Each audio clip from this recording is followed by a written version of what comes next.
Ndivyo ambavyo nakusogeza hivyo katika mjadala magazetini, na umetoka kusikia hapa juu ya habari ya NEMC kupiga marufuku swala zima la kelele, na nitakusomea habari hii katika magazeti ya leo. Lakini pia hapa asubuhi nitakuwa naye bwana Pasco Chibara, tutakwenda kuweza kuzungumza naye kwa kina zaidi. Na mimi ni Francis Godwin, na kuhusiana na habari ya NEMC ipo katika magazeti ya leo, na magazeti ya leo ndio ambayo nipo nayo hapa, na mara baada ya habari hii tutaungana na bwana Pasco Chibara hapa. Lakini gazeti la Mtanzania leo, habari kubwa inasema NEMC asisitiza halmashauri kusimamia ukusanyaji wa taka, lakini pia yazitaka kusimamia utekelezaji wa masharti ya vibali vya burudani, yatakiwa kudhibiti kelele chafuzi na kulinda afya ya wananchi. Sasa kelele chafuzi hizi ni katika maeneo ya biashara, ambapo wanasema Baraza la Taifa la Hifadhi za Usimamizi wa Mazingira NEMC imezitaka halmashauri nchini kusimamia kikamilifu ukusanyaji na utupaji wa taka ngumu. Pia imeziagiza kuhakikisha kuwa masharti ya vibali vya burudani wanayoyatoa yanazingatiwa na kudhibiti kelele chafuzi, kulinda afya za wananchi. Kauli hiyo imetolewa jana na kaimu meneja wa uhusiano na mawasiliano wa NEMC Martha Kadhio wakati akizungumza na waandishi wa habari jijini Dar es Salaam kuhusiana na mambo kadha wa kadha. Amesema usimamizi wa kelele unasimamiwa kisheria na usimamizi wa mazingira sura namba 191 pamoja na kanuni za udhibiti wa kelele na mitetemo za mwaka 2015. NEMC ina jukumu la kufanya ukaguzi wa kupima viwango vya kelele kutoka katika maeneo na kuboresha pamoja na kushughulikia malalamiko ya wananchi kuhusiana na changamoto wanazozipata katika maeneo hayo. Lakini pia Kawishi alifafanua kuwa mamlaka za serikali za mitaa zinazo wajibu wa kusimamia leseni na vibali vya burudani pamoja na kuhakikisha masharti yanayowekwa yanafuatwa. Aidha, alisema kuwa OSHA inafuatilia athari za kelele kwa afya za wafanya biashara, huku jeshi la polisi lisaidie utekelezaji wa sheria kwa kudumisha utulivu wa jamii pale panapotakiwa, hasa katika maeneo ya biashara, na kuhakikisha kuwa kelele katika maeneo ya biashara haziwepo. Sasa tunaona kwamba maeneo mbalimbali ya miji yetu, maeneo ya biashara, ukifika maeneo ya biashara, kila duka sasa hivi ni kelele tu za sumu ya panya, chagua urembo 100, huyu maboga, huyu ndizi, kelele chungu mzima. Na manispaa ya Iringa pia ni sehemu ya halmashauri ambayo nasema kama imeshindwa kabisa kusimamia hizi, sababu kelele ni nyingi. Ukifika maeneo ya Miomboni kelele ni nyingi kweli kweli, hata maelewano hakuna. Bwana Pasco, habari za asubuhi? Nzuri bwana Francis Godwin, habari za hapo studio? Hapa ni kwema kabisa, habari ya kwako? Wanasemaje hapo matukio daima? Aisee, hapa tumejaa tele. Ndio. Hebu tukianza kwanza na swala hili, umelisikiza swala la NEMC kupiga kelele, kupiga marufuku kelele maeneo ya biashara. Swala la NEMC kwamba mimi kwanza niwashukuru kwa uamuzi huo waliouchukua. Kweli imekuwa ni kero sana maeneo mengi sana ya kibiashara, na nimebahatika kupita baadhi ya miji na baadhi ya masoko. Kweli hizo spika za dawa ya panya, sijui huyu anauza mitumba, huyu anauza sijui nini, ndizi, huyo anauza parachichi, wengine wanatembeza mpaka machungwa kwenye mikokoteni, lakini wamefunga hivyo vipaza sauti. Imekuwa kweli ni kero. Kwa hiyo niwashukuru NEMC kwa kuliona hilo, na mimi binafsi niwapongeze kwa sababu hata ukipita maeneo ya Kariakoo, sawa, masoko yote ya jiji la Dar es Salaam na maeneo mengine na mikoa mingine kama ulivyosema, hususan huko Iringa na maeneo mengine, kweli kelele zimekuwa ni nyingi sana. Hata unaweza wakati mwingine ukapata ajali kwa sababu ya hizo kelele ni nyingi. Hata kama gari au chombo chochote cha moto kinakuja nyuma, huwezi kusikia kwa sababu ya hizo kelele. Kwa hiyo niwapongeze NEMC kwa hiyo hatua walioifikia. Tukirejea hususan katika halmashauri ya manispaa Iringa ambayo unaijua vilivyo, maeneo ya Miomboni na maeneo mengine tumekuwa tukishuhudia kelele hizi. Kwa kweli, kwa sababu NEMC wametoa hilo ni kama agizo, mimi ninaamini vyombo vinavyohusika na masuala ya mazingira, ninaomba hilo swala walichukulie ni advance ili kupunguza hizo kelele. Kwa mfano kama ulivyotolea maelezo ya hayo maeneo ya Miomboni, maeneo ya Mashine Tatu kwa Iringa, kila mahali ni kelele. Kwa hiyo yani hizo kelele hazina tofauti na uchafuzi wa mazingira, kwa sababu NEMC ni watu wa mazingira. Kwa hiyo mimi nahisi hiyo ni sehemu ya kazi yao kama NEMC, na kwa sababu NEMC wametoa hilo agizo, basi ni waombe wakurugenzi wenye dhamana ya kusimamia manispaa na viongozi wote wa manispaa ambao wanakerwa na hizo kero ambazo zinatokea kwa ajili ya hivyo vipaza sauti, basi kila mtu atekeleze wajibu wake kuhakikisha hilo tamko la NEMC linafanyiwa kazi. Unafikiri viongozi wa manispaa hususan mkurugenzi, watumishi pamoja na baadhi ya madiwani wanakerwa na hizi kelele? Siwezi kuwazungumzia moja kwa moja, lakini mpaka limefikia hapo lilipofikia, ina maana NEMC wameona hiyo ni changamoto. Kwa hiyo kama baraza la madiwani na baadhi ya madiwani wa rafiki zangu, mstahiki meya hapo wa Iringa mjini, rafiki yangu kabisa, kama ananisikia, basi hilo ni swala ambalo na wao kama wanaweza wakalichukua wakapeleka kwenye vikao vyao vya baraza la madiwani likajadiliwa, na hiyo ni kero kwa kila mtu, si kwangu tu au si kwa watu wengine, lakini inawezekana na wao wanajua, na ili tuendelee kutunza miji yetu na miji iendelee kuwa tulivu na heshima kubwa, kwa sababu maeneo hayo, kuna maeneo ambayo watu wana chemba zao za kisheria, watu wanahitaji utulivu, wakati mwingine watu wana biashara za maduka makubwa ya jumla ambayo hayahitaji vipaza sauti, sawa. Kwa hiyo na wenyewe pia wanaona kero. Hakuna mtu ambaye haoni kero ya hizo spika zilizozagaa huko mitaani kila mahali. Watu wanaona kero, lakini inawezekana tu kwa namna moja ama nyingine hawawezi kuzungumza.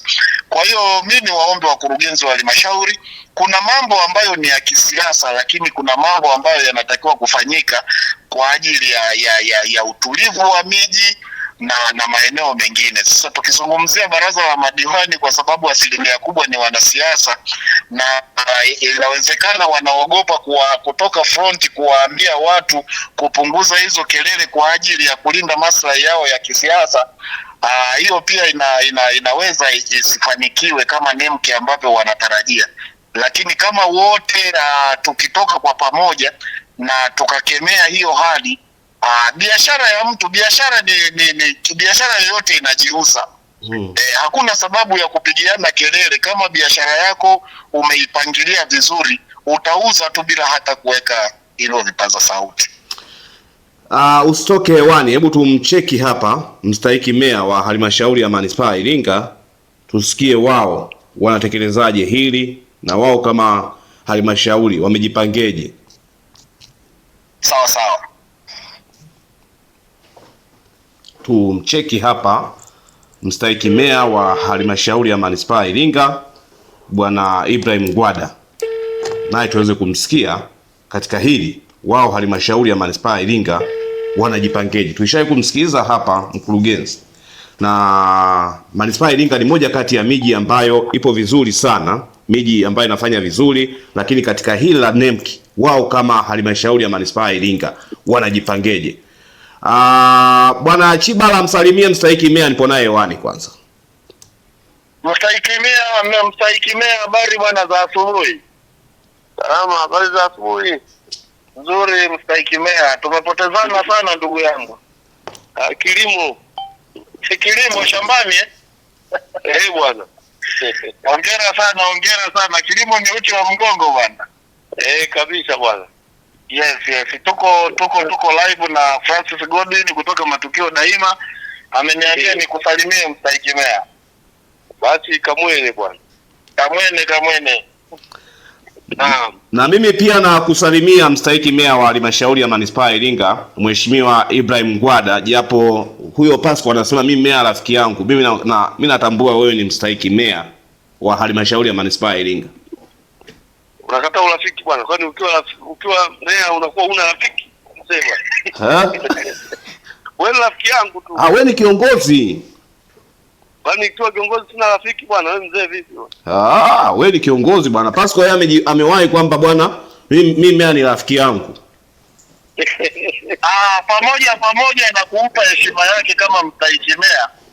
Lakini nje ya umea lazima maisha mengine yaendelee.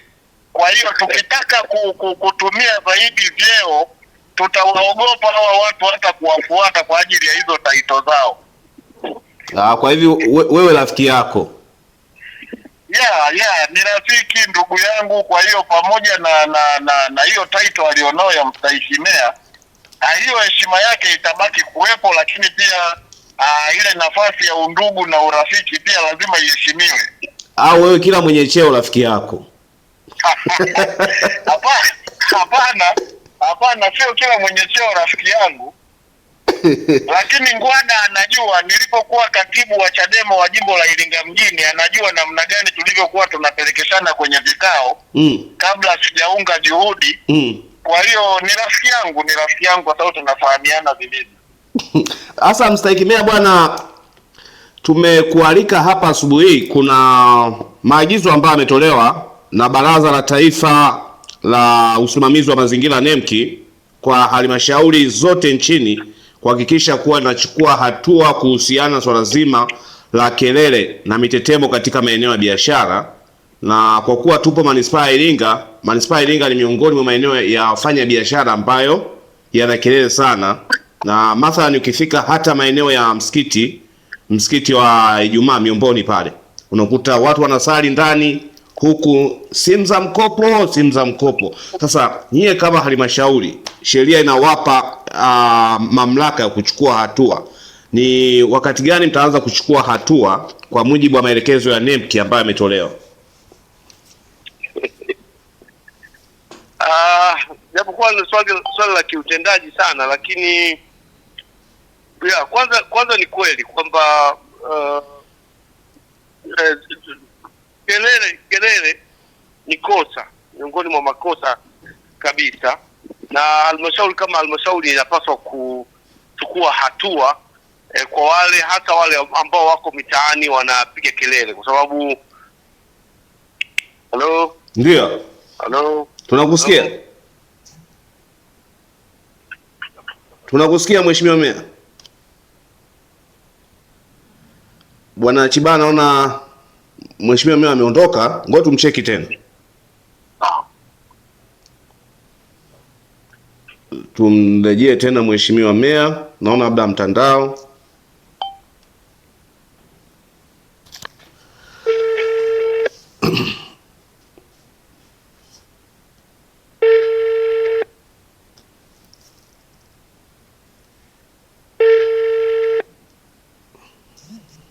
Ndio Mheshimiwa Meya. Hello. Ndio tutakupata. Ndio, nasema kwanza ni kweli.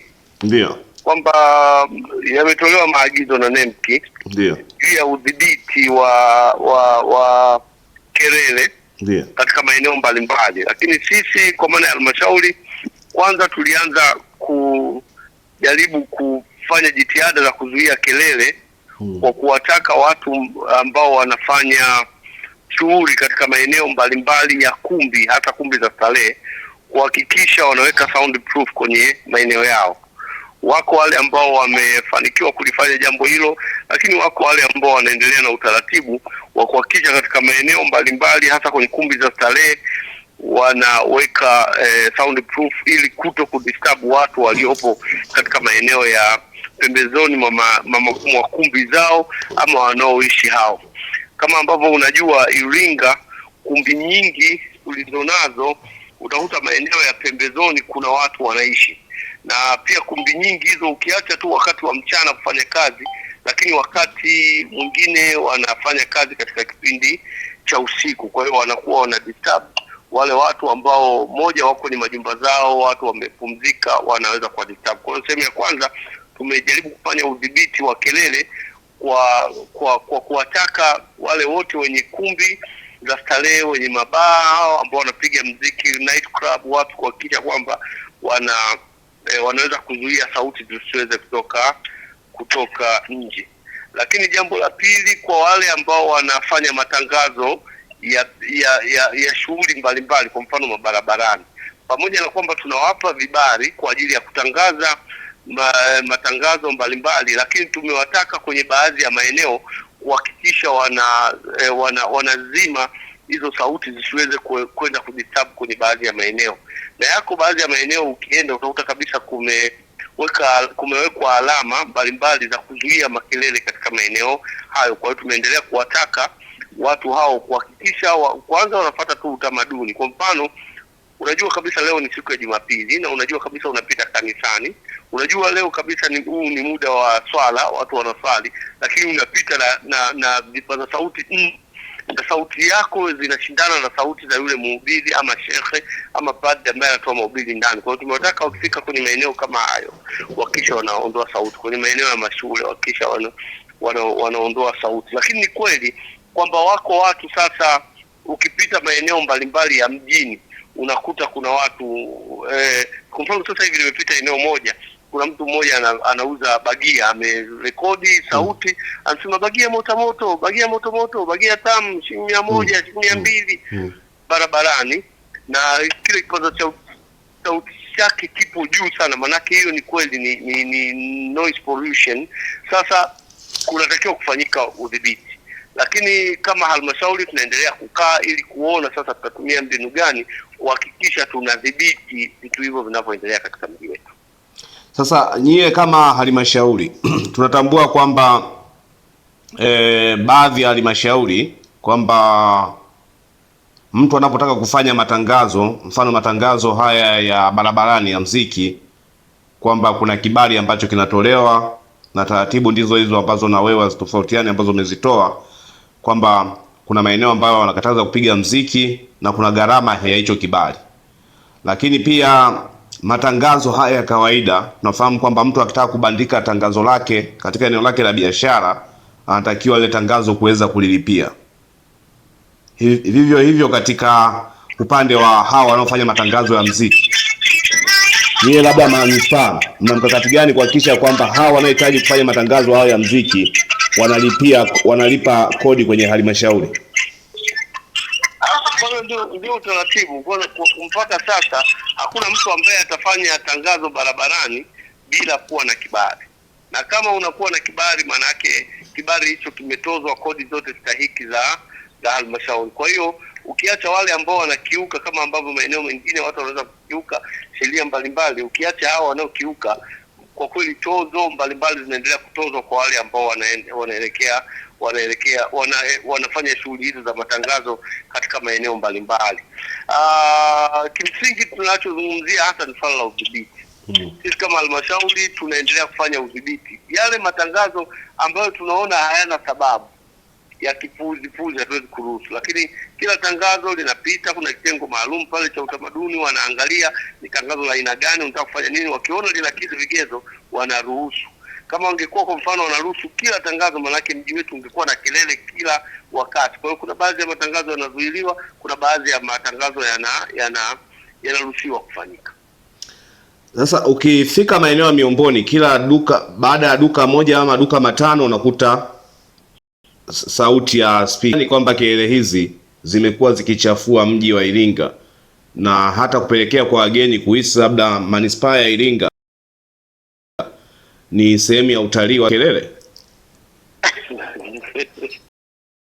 Sio swala la Iringa tu Francis. Ni nchi nzima, ni maeneo mengi. Kuna maeneo watu wanafanikiwa kudhibiti kwa kidogo, lakini kwa sababu watu wanataka kupata riziki, kwa hiyo imekuwa ni maeneo mengi ya nchi yetu, maeneo mengi ya mkoa wetu, maeneo mengi ya ili jambo linafanyika. Na ni kwa tumia hiyo kutangaza biashara zake, lakini kuna kila sababu na wajibu wa kuendelea kufanya jitihada kupunguza jambo hilo. Kutumia njia nyingine kuhakikisha unatangaza biashara badala ya zile kelele ambazo kimsingi unazifanya na zinasumbua watu katika eneo mbalimbali ya barabara. Kwa hiyo sisi kama halmashauri tunachokiona ni kuendelea kutafuta njia tu za udhibiti wa jambo.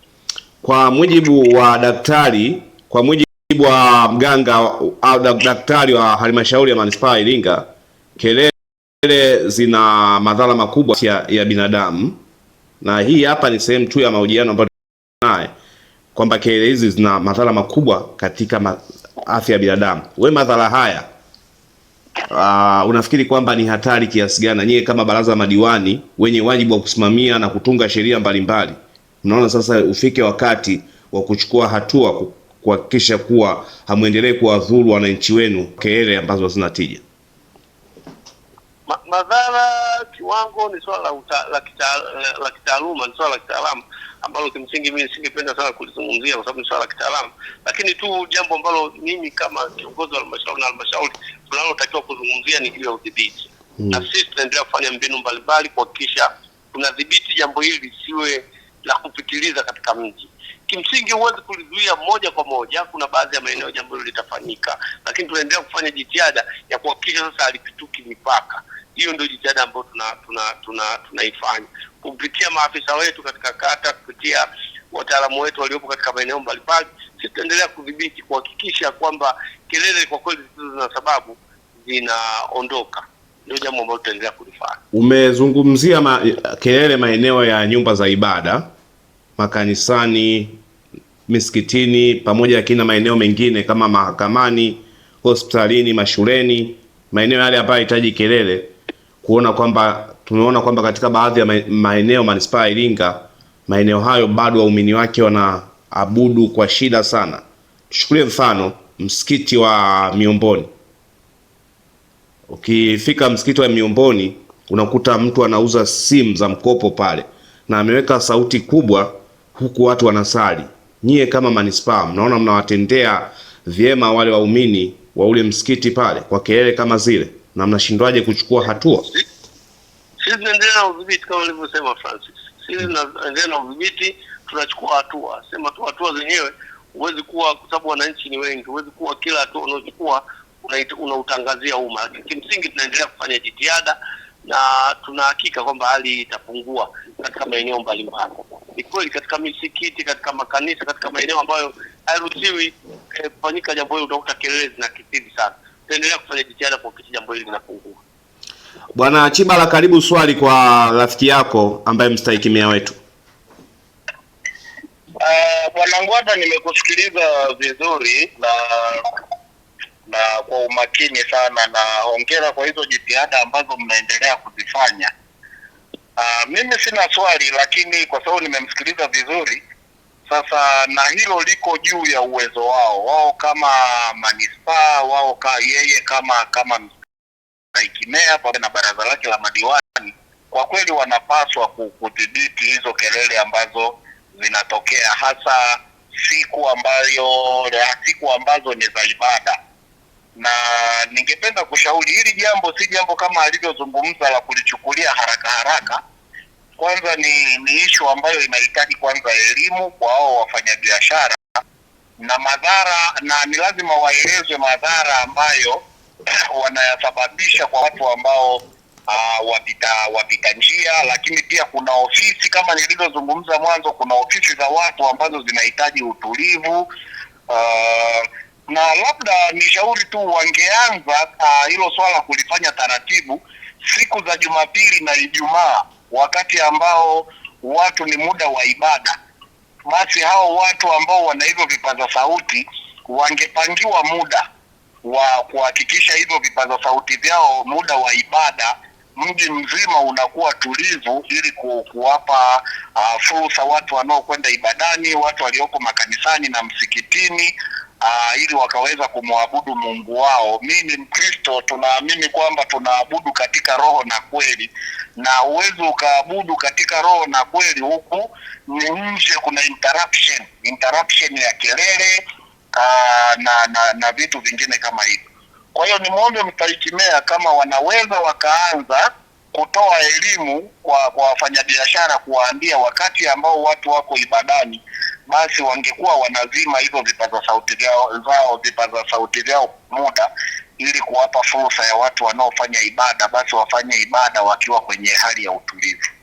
Lakini Bwana Chibala, unafahamu kwamba madhara ya kelele hizi ni makubwa. Miongoni mwa madhara ambayo mtu anaweza akayapata ni pamoja na kuumwa kichwa, magonjwa ya moyo na magonjwa mengine kwa mujibu wa daktari. Kiafya mara nyingi sehemu kubwa ambayo huwa inakuwa affected ni ubongo, kwa sababu na ubongo una acceptance yake. Mengine ya madhara yanaweza kaonekana na mengine yasiweze kuonekana kwa karibu, kwa sababu kazi ya ubongo inachuja sauti na ina regulate sauti. Sasa kama ikitumia nguvu nyingi, ndio ile mtu baadaye ataumwa kichwa. Lakini madhara mengine ni uchovu kwa sababu ya kelele. Na kama ninavyozungumza, kwa watu ambao wanasikia sauti, kila binadamu ana activity zake, yani ana kazi zake kwa kipindi fulani. Kuna wengine wanataka kupumzika, hawezi kupumzika kwa sababu ya kelele zimezidi, na kama hataweza kupumzika kwa sababu kelele zimezidi, tumemwathiri kiafya. Sisi tunasema ili mtu awe na afya bora, inabidi uwe emotional kuanzia ndani, kisaikolojia, na hii ya nje ambayo tunaona leo mtu ameumwa malaria, ameumwa nini. Sasa kama mtu anakuwa yani sauti zinamsababisha asiwe na utulivu, basi ni madhara pia kiafya tunayaita hivyo. Sasa kama maeneo ya biashara ambayo watu wanahitaji kuweza kwenda kuchagua kwa utulivu zaidi, anakutana na kelele kama hizi, unafikiri kwamba hizo mtu anaweza kaja sehemu hiyo ya biashara kwamba niende tena sehemu hiyo kwenda kupata huduma hasa kwa mgeni? Kweli ni changamoto kwa sababu wakati mwingine ukiangalia hasa kwenye manispaa ya mkoa wa Iringa, ni kwamba tuna hospitali moja kubwa ya rufaa ambayo ni hospitali ya mkoa. Na kwa bahati nzuri hiyo hospitali ni kama iko katikati ya mji. Na hata ukiangalia haya maeneo ya soko kuu hapa, fence ya hospitali inapakana kabisa na hapo ofisi za manispaa na hapo garden. Na kama kelele zinaendelea kufanyika maeneo hayo, ina maana inawadisturb mpaka watu walioko hospitali. Lakini watu wengi wanaotoka vijijini, wanaotoka nje ya mji, ni lazima waje washuke Miomboni na ndipo waende hospitali. Kwa hiyo kama tulivyozungumza au kama alivyotoa ushauri Dr. mkuu wa hospitali ya manispaa, ni kwamba ni kweli mtu mwingine ana pressure, ameshuka hapo Miomboni, anataka kwenda hospitali.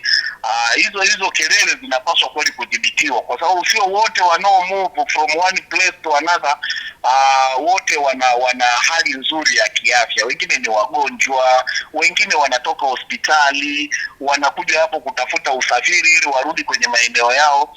Kweli hilo ni tatizo na linawadisturb sana watu wengi, si tu wagonjwa, hata sisi tulio wazima wakati mwingine imekuwa ni kero kubwa sana kwa wafanyabiashara ambao wanakuwa wanatumia hizo vipaza sauti kwa ajili ya kutangaza biashara zao. Na kwa bahati nzuri ni share tu experience kidogo. Kama wiki 2-3 zilizopita mimi nilikuwa Musoma. Musoma wamedhibiti sana hizo kelele. Ni mji mdogo lakini uko very quiet. Yaani wafanyabiashara wa pale wengi hawatumii vipaza sauti, na ukifika Musoma huwezi kusikia kelele za vipaza sauti. Kwa hiyo hili ni jambo ambalo pia NEMC pamoja na watu wanaohusika wa mazingira wakati mwingine kwenda kujifunza kwenye mikoa mingine na waone namna ambavyo, si kwamba Musoma watu hawafanyi biashara, watu wanafanya biashara, lakini kwa utulivu wa hali ya juu sana. Kwa hiyo kwa sababu mstahiki meya anatusikia, ninajua sasa hilo liko juu ya uwezo wao kwamba wanaweza wakadhibiti hizo kelele, na bahati nzuri watu wetu ni wasikivu sana, watu wetu ni waelewa, watu wetu ni watulivu. Kwa hiyo kwa manispaa ambazo zimekuwa na hiyo hali ya kelele kwa wingi kiasi hicho, basi tu waangalie namna ya kuweza kudhibiti, kwa sababu hata ukifika Dar es Salaam soko la Ilala pale, yani ni kelele mpaka unashindwa kuelewa. Si tu kelele, kwa mfano nimepita juzi hapo Miomboni, ukiacha tu kelele za vipaza sauti, kuna wauza mitumba pale, ukishuka hii zebra ya kuingia mashine tatu, wanaimba, vijana wako pale wanapiga muziki, wanaimba, wanatangaza biashara, tena wanaimba kwa sauti kubwa, makofi na nini. Mimi niseme tu, kama mtu ametoka nyumbani kwake anaenda sokoni kwa ajili ya kununua nguo au kununua chochote, hahitaji kelele. Hahitaji kelele, kwa sababu ndio biashara ni matangazo na tunaamini biashara ni matangazo, lakini inapokuwa too much inakuwa ni kweli ni changamoto sana. Kwa hiyo tumwachie mstahiki meya, kwa sababu amesema watalishughulikia na wataendelea kuwaelimisha watu. Basi hilo tuliachie baraza la madiwani, kwa sababu wao kama serikali ndio wanaoweza wakadhibiti hizo kelele, lakini sisi watu wengine hatuna namna yoyote tunaweza tukadhibiti, ila najua serikali kupitia wakurugenzi wa halmashauri, kupitia baraza la madiwani, wao wanaweza wakadhibiti hizo kelele. Wakati tunamwachia mstahiki meya yeye endelee na shughuli zake, bado mimi tuko na wewe bwana Chibara hapa, tuangazie magazeti mengine, na wakati huo mstahiki meya mimi nakuruhusu uweze kuendelea na majukumu yako. Hasa habari katika gazeti jingine ukiachana hiyo ambayo NEMC, ni habari ambayo inasema NEMC yasisitiza halmashauri kusimamia ukusanyaji wa taka, lakini pia kudhibiti kelele katika maeneo ya biashara. Habari nyingine katika gazeti hili la Mtanzania leo ni hii ambayo inasema ajifungua watoto 5, Muhimbili aomba msaada, na tayari kwamba Muhimbili wameahidi kuweza kumsaidia gharama zote yeye pamoja na watoto hao 5. Lakini Waziri Kikwete avutiwa na mfumo wa usimamizi wa miradi ya LEA, laandika hivyo. Lakini mbunge aliyemuita kiongozi wa serikali Yuda ya mkuta Mwita Waitara ashauri afukuzwe ubunge, naandika hivyo, na hili bwana ni gazeti la Mtanzania leo. Kwa upande wa gazeti la Raia Mzalendo, habari kubwa katika gazeti hili hapa inaandika NEMC yashusha maagizo mazito. Ni hii ambayo tumekwisha kusomea katika magazeti mengine na tumeijadili hapa. Lakini mapya aliyewachoma moto wanafunzi St. John kisa mapenzi, laandika gazeti hili hapa. Nikiachana gazeti hilo, nalo gazeti la Uhuru ukweli daima, habari kubwa katika gazeti hili andika wabunge amani isichezewe, andika hivyo. Lakini wadau wataja aueni mitaala kuboresha, laandika hivyo. Lakini kishindo cha kiongozi kutikisa Iringa, laandika hivyo. Ni kishindo gani? Basi tafuta gazeti hili lenyewe linajua kishindo cha aina gani. Ramaphosa kutoa dola milioni 13 kukabili Ebola, laandika gazeti hili. Nalo bwana ni gazeti la Uhuru. Kwa upande wa gazeti la Zanzibar Leo laandika Daktari Mwinyi ahudhuria mkutano wa masuala ya bahari Mombasa, laandika hivyo. Lakini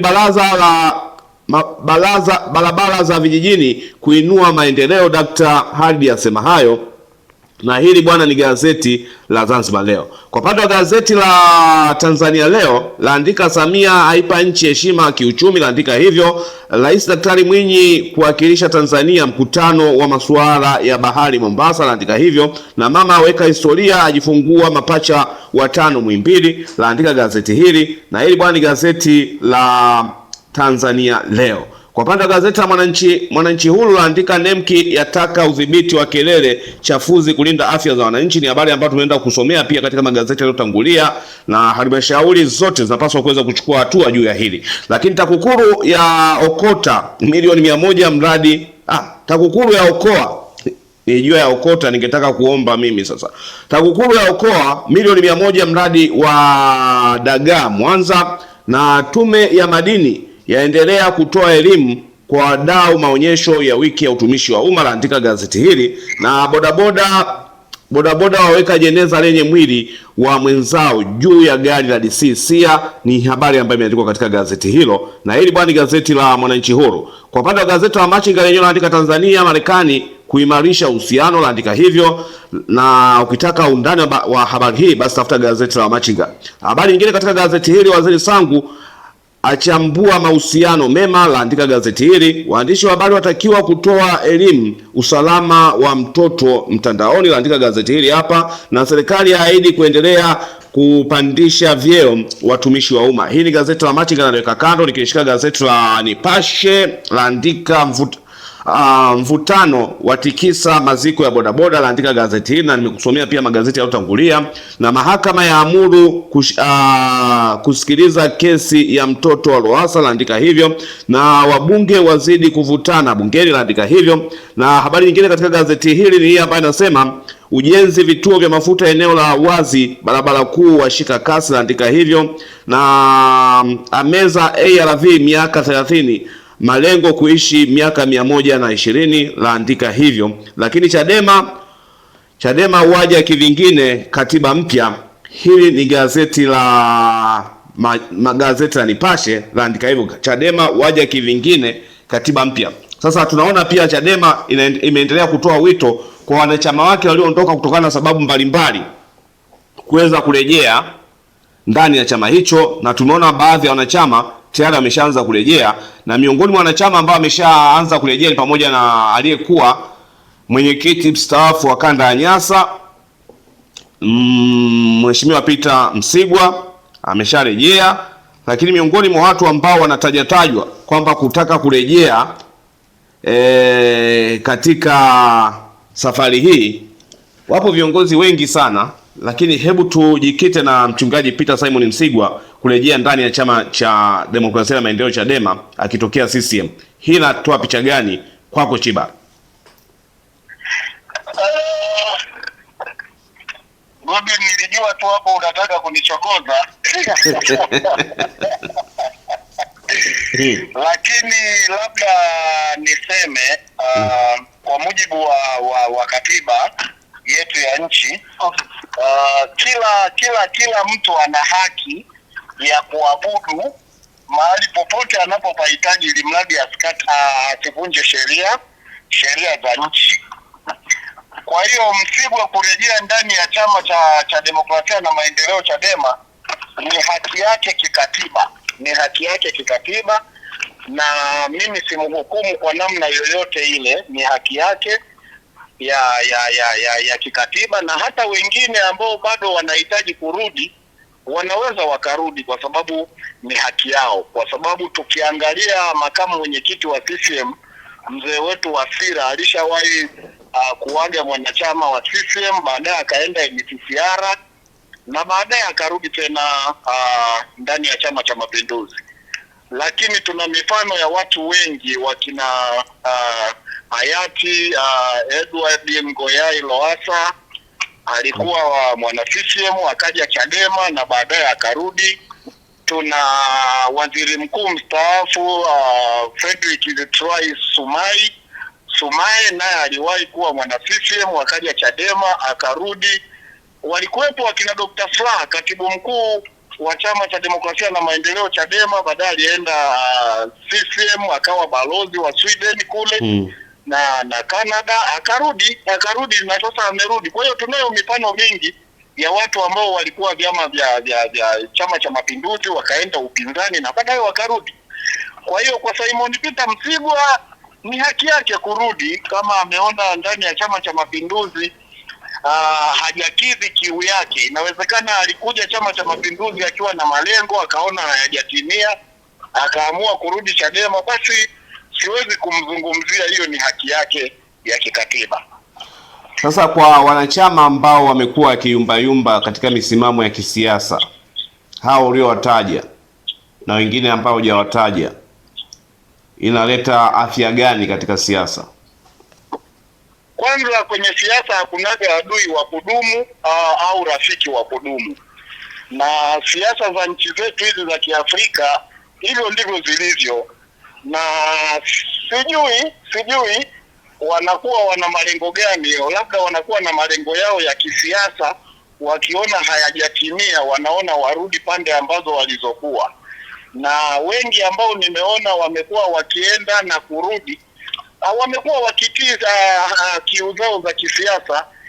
Kwa hiyo tusiwazungumzie sana, lakini pia ni haki yao, kwa sababu sijakaa na wala hatujaongea na Simon Peter Msigwa kujua kwa nini amerudi, lakini sababu za kumfanya arudi anazijua yeye, na kwa hilo siwezi kumzungumzia. Lakini hata Mwalimu Nyerere alishawahi kusema kwamba kuna wanasiasa wana ile hali ya kiumalaya wanasiasa malaya. Sasa sikujua Mwalimu alikuwa anamaanisha nini, lakini hao wapo na hawawezi kuisha aina ya hao wanasiasa malaya ambao leo wako pale, kesho wako pale. Hao hawawezi kuisha kwenye nchi zetu hizi za Kiafrika. Kwa hao wanasiasa wenye tabia hizo za kimalaya, heshima yao inakuwaje? Hao wanasiasa ambao wanahamahama leo huku kesho huku, imani yao kwa wanachama inakuwaje? Au wananchi ambao wanawaamini wakiwa katika chama X anapoenda chama hiki kingine, kwamba imani yao inakuwaje? Sasa hiyo imani yao itakuwa kwa hao wanachama wao huko walikorudi au walikoenda, wao wanachama ndio watakaoamua. Kwa sababu mimi nimekaa ndani ya Chadema kwa muda mrefu sana, na kumekuwa na hizo hali za kwenda rudi kwa watu, na mimi ninaamini ili mradi hawavunji katiba na sheria za nchi. Sasa imani zao hizo watazungumzia wanachama wao wa hivyo vyama vyao wanakokwenda na kurudi. Sasa kwa upande wangu mimi sioni kama ni sawa, leo huko pale, kesho huko pale. Tunashindwa kuelewa ni nini ambacho kinawafanya watu kuyumba namna hiyo kwenye hizi issue za kisiasa. Unafikiri nafasi za uongozi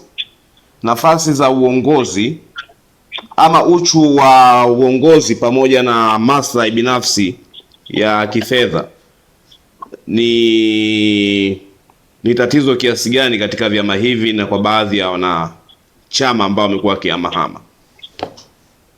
Kwanza Bwana Francis, kuna watu ambao maisha yao ni siasa, hawajawahi kufanya kazi za aina yoyote ya kuajiriwa.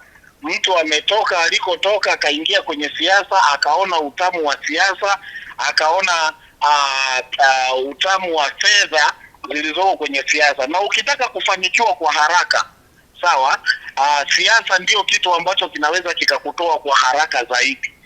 Kwa hiyo kwa wenzetu ambao wameshawahi kuona utamu wa siasa na utamu wa fedha za siasa, ndio hao ambao wamekuwa wana hali ya namna hiyo ya kutoka pale kuingia pale, akiona ameenda huku hajatii kiu yake au hajafanikiwa kwa kiwango ambacho alichokuwa anakitaka, basi lazima arudi kutafuta chaka lingine, akijua kwamba labda kwenda huku ndiko ambako anaweza akafanikiwa kwenye issue zake za kisiasa. Lakini kwa sisi wengine hatujawahi kufanikiwa, hatujawahi kula fedha za siasa, na wakati mwingi siasa ndio imekuwa ikitukula sisi. Tumekuwa tukitumia rasilimali zetu, fedha zetu kwa ajili ya kuimarisha hivi vyama vya siasa, na hatujawahi kupata vyeo ndani ya chama ambavyo vimekuwa vikitupa maslahi makubwa. Kwa upande wetu sisi wengine unaweza ukaona kwamba siasa unaweza ukafanya hata kama sio kiongozi ndani ya taasisi. Okay. Na nini sasa wito wako kwa wale wanasiasa ambao wameaminiwa na kuwa na heshima kubwa kwenye jamii kutokana na misimamo yao ndani ya vyama ambavyo wapo? Mimi wito wangu ni watu kuishi uhalisia. Yaani kama unaamini ndani ya itikadi, falsafa za chama fulani, ni kuziishi. Maana siasa ni kama vile dini. Sawa, kama wewe ni Mkatoliki na unaamini katika Ukatoliki, wewe ni Mpentekoste na unaamini katika Upentekoste wako, wewe ni Muanglican, ni Mruteli na unaamini katika Uruteli, mimi wito wangu ni watu kubaki kwenye kile unachokiamini. Kama kuna mtu anaamini falsafa, itikadi na katiba ya Chadema, aendelee kubaki. Kama kuna mwingine anaamini katika falsafa na itikadi za Chama cha Mapinduzi na ACT na vyama vingine, wito wangu ni watu waendelee kutulia kwenye maeneo waliopo, waendelee kujenga taasisi zao. Na kwa mchungaji, tumzungumzie hapa mchungaji Peter Simon Msigwa ambao tunamfahamu, kwake yeye kuweza kurejea ndani ya chama cha Chadema inaleta picha gani kwa wanachama wa chama hicho na wanachama wa Chama cha Mapinduzi ambao walimwamini? Mimi sijui na sitaki kumzungumzia kwa sababu mimi kwa sasa sio mwanachama wa Chadema. Hiyo sasa viongozi wa Chadema wa jimbo la Iringa mjini pamoja na wanachama wa Chadema wa jimbo la Iringa mjini, hao ndio wanaweza wakamzungumzia.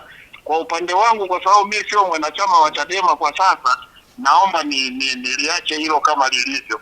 Mengine watajua wenyewe huko ndani.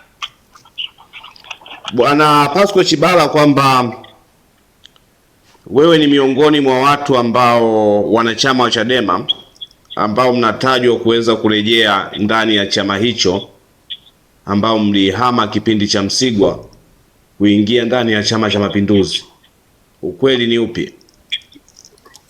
Kwa sasa siwezi kulizungumzia hilo, wakati ukifika nitasema. Na wewe labda wakati ukiondoka ndani ya Chama cha Demokrasia na Maendeleo kwa nafasi ambayo ulikuwa nayo ya katibu kuja ndani ya Chama cha Mapinduzi, ni vitu gani ambavyo vilikushawishi? Vitu ni vingi na nina sababu zangu ambazo zilinifanya kuondoka Chadema na kujiunga na Chama cha Mapinduzi, na tumekuwa tukifanya mahojiano sana hapo na nilizungumza sana sababu ambazo zilinifanya kuondoka ndani ya Chama cha Demokrasia na Maendeleo Chadema, na kwa sasa ni wanachama wa Chama cha Mapinduzi. Kwa hiyo siwezi kuzungumza chochote, na kila mtu ana utashi wake. Niliondoka wakati bwana Simon Msigwa ameondoka, Peter Msigwa ameondoka, na yeye ameamua kurudi tena Chadema. Kwa hiyo kwa sasa siwezi kuzungumza kwa sababu mimi sio mwanachama wa Chadema, ila wakati ukifika, kama na mimi nitaona kuna sababu za kunifanya nirudi Chadema, basi hiyo ni hoja nyingine ambayo tutaizungumza kwa wakati mwingine. Wakati wa ziara ya makamu mwenyekiti wa Chama cha Demokrasia na Maendeleo Chadema, John Heche, kupitia mkutano wake aliofanya uwanja wa Mwembetogwa, ni miongoni mwa wanachama ambao walikuwa wakikutegemea kuweza kurejea. Sababu ni zipi ambazo zifanya usirejee? Ni kwamba uliahirisha juu kwa juu ama? Kwanza sipo Iringa, hivi ninavyozungumza na wewe niko nje ya Iringa, ninaendelea na majukumu yangu yanayonipatia kipato. Kwa hiyo kwa sababu ya kazi nzuri ambayo nilifanya nikiwa katibu wa Chadema wa jimbo la Iringa mjini, labda pia watu na wanachama wana shauku ya kutaka kuniona nikirudi, lakini sikuwa nimetangaza rasmi kwamba ninataka kurudi. Kwa hiyo sipo Iringa. Kwa hiyo kama ulisikia kwamba nina mpango wa kutaka kurudi, labda ni shauku tu ya viongozi ambao nilifanya nao kazi kwa uadilifu mkubwa na nilikitumikia hicho chama kwa wakati huo. Watu wana shauku ya kuniona nikirejea tena, lakini labda tu niseme kama wakati ukifika na nitaona kuna sababu za msingi zinazonifanya nirudi tena Chadema, basi nitazungumza, lakini kwa sasa siwezi kuzungumza lolote. Pasco Chibala, kwamba natambua kwamba wewe uliondoka baada ya mchungaji Msigwa kuondoka na wewe ndipo ulipojiunga na Chama cha Mapinduzi. Mchungaji Peter Msigwa amerejea ndani ya Chama cha Demokrasia na Maendeleo Chadema. Upo tayari kumfuata Msigwa? Kwanza sikuondoka Chadema kwa ajili ya kumfuata Msigwa, hilo niliweke sawa. Wakati mimi ninaondoka Chadema, tayari yeye alishajiunga na Chama cha Mapinduzi na yeye alikuwa na sababu zake zilizomfanya aondoke, na mimi nilikuwa na sababu zangu zilizonifanya niondoke. Kwa hiyo hilo tuliweke sawa kwamba sikwenda CCM kumfuata Msigwa, kwa sababu mimi nilikuwa na interest zangu na yeye alikuwa na interest zake. Kwa hiyo mimi siwezi kurudi Chadema kwa sababu ya kumfuata mchungaji Msigwa. Kama nitarudi kwa utashi wangu. Haya, hakika kama utarudi kwa utashi wako. Mimi ni kushukuru hivyo Bwana Pasco Chibara, kada wa zamani na kiongozi wa Chama cha Demokrasia na Maendeleo Chadema kwa nafasi ya katibu wa jimbo la Iringa mjini, lakini kwa sasa ni mwanachama na kada wa Chama cha Mapinduzi. Si ndivyo? Asante sana Bwana Francis Godwin kwa kunipa airtime. Ndio. Ninakushukuru sana. Wakati mwingine ukinihitaji niko hewani, tunaweza tukazungumza mambo yanayoikumba nchi yetu. Lakini tu kwa kumalizia niseme ya kwamba bado nina imani na serikali ya Chama cha Mapinduzi kwa sababu wanafanya kazi kubwa, wana miradi mikubwa sana wanafanya. Na hivi ninavyoongea na wewe tuna mradi mkubwa sana wa umeme, nguzo za umeme wa gridi ya taifa.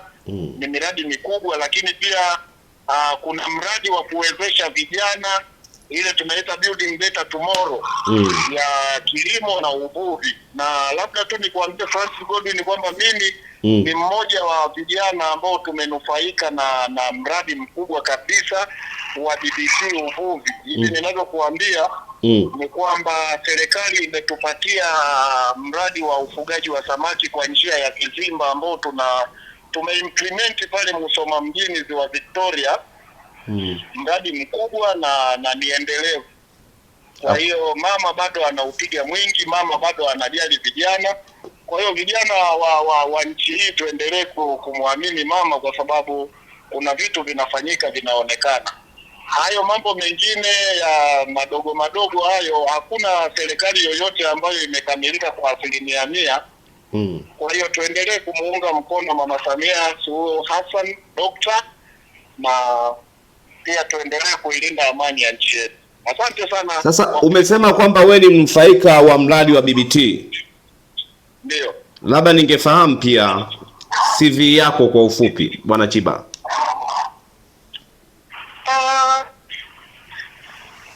Kwanza mimi nina CV yangu ya elimu ya chuo. Sawa, siwezi kusema ni level gani nipo, lakini nina elimu ya chuo kikuu. Lakini pia nina elimu ya masuala ya uvuvi, hiyo tunaita aquaculture and fisheries. Kwa hiyo niko vizuri kwa kweli. Kwa hiyo nipo na tunafanya kazi. Okay.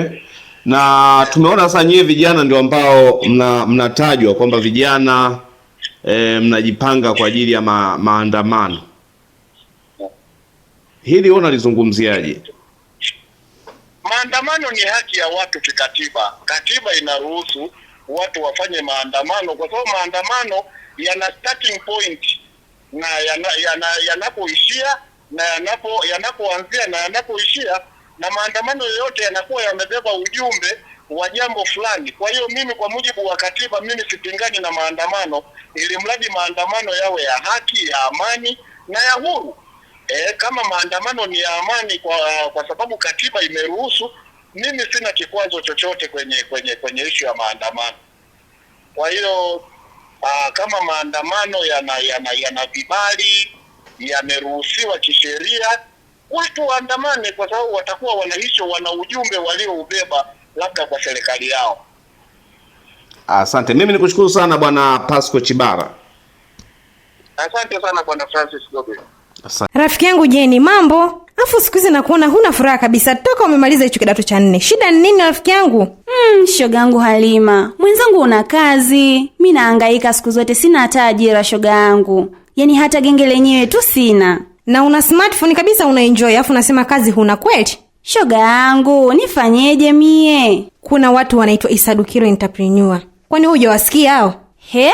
Isadukilo? Ni sahihi kabisa. Kampuni ya Isadukilo Entrepreneur inayojishughulisha na uwakala mkuu wa lipa kwa M-Pesa imekufikia. Nafasi zinazohitajika ni wakala wa mauzo na keshia. Sifa za kijana anayehitajika: awe amehitimu kidato cha 4 ama zaidi, awe na miaka kuanzia 18 na kuendelea, awe na simu janja, smartphone, na awe Mtanzania mwaminifu, awe na namba ya NIDA ama kitambulisho cha NIDA. Kumbuka, ajira hii ni kwa kijana yeyote ndani ya mikoa yote ya Tanzania. Tuma maombi yako kupitia barua pepe ya isadukilo@gmail.com ama WhatsApp au kupiga simu namba 0757922555 au 0795742927. Pia waweza kufika ofisini kwetu. Tupo jengo la Embalasasa mjini Iringa, mkabala na hazina ndogo. Halima rafiki yangu, hakika Isadukilo amerejesha furaha yangu. Habari ndo hiyo ndugu yangu. Habari ni Isadukilo Entrepreneur, ajira nje, fursa kiganjani mwako. Unaweza ukawa umefika Iringa mara kadha wa kadha na ukawa unatafuta mahali ambapo unahisi moyo wako unaweza ukasikia vizuri zaidi. Sasa hapa Iringa mjini ukifika mkabala na stendi kuu ya mabasi ya zamani, utakutana na jengo refu. Hilo jengo si mahali pengine popote, hapo ni Lumilo Classic Hotel and Tours. Hapo ni mahali ambapo utahitaji kupumzika. Kuna nafasi za kutosha, vyumba karibu 80, lakini huduma za kwake ni nzuri na ni rahisi tu hapo kama una shughuli zako za mjini kutoka kuingia, na usiona gharama nyingine yeyote na ukahisi kwamba maisha yako mazuri sana. Nikwambie kitu, life is beautiful. Staying is believing place in your hearts. Karibu. Nikwambie kitu mtazamaji wa Matukio Daima, Clock Tower Cafe ni moja tu. Tofauti ya Clock Tower Cafe na sehemu nyingine ni moja. Kwanza, Clock Tower Cafe wahudumu wake ni wacheshi, lakini huduma zao ni bora kuliko, lakini kubwa zaidi kwamba vitu vyao vyote vinavyouzwa Clock Tower Cafe ni bei nafuu kuliko. Usiulize wapi kefu nzuri, uliza tu Clock Tower Cafe. Clock Tower Cave tupo jirani na mnara wa saa katikati ya mji wa Iringa. Tupo wazi kuanzia Jumatatu hadi Jumapili. Tupigie simu namba 0677220022 au 0657366667. Clock Tower Cave Iringa, ladha inayounganisha wapenzi. Ndiyo, Clock Tower Cave, home of delicious meals.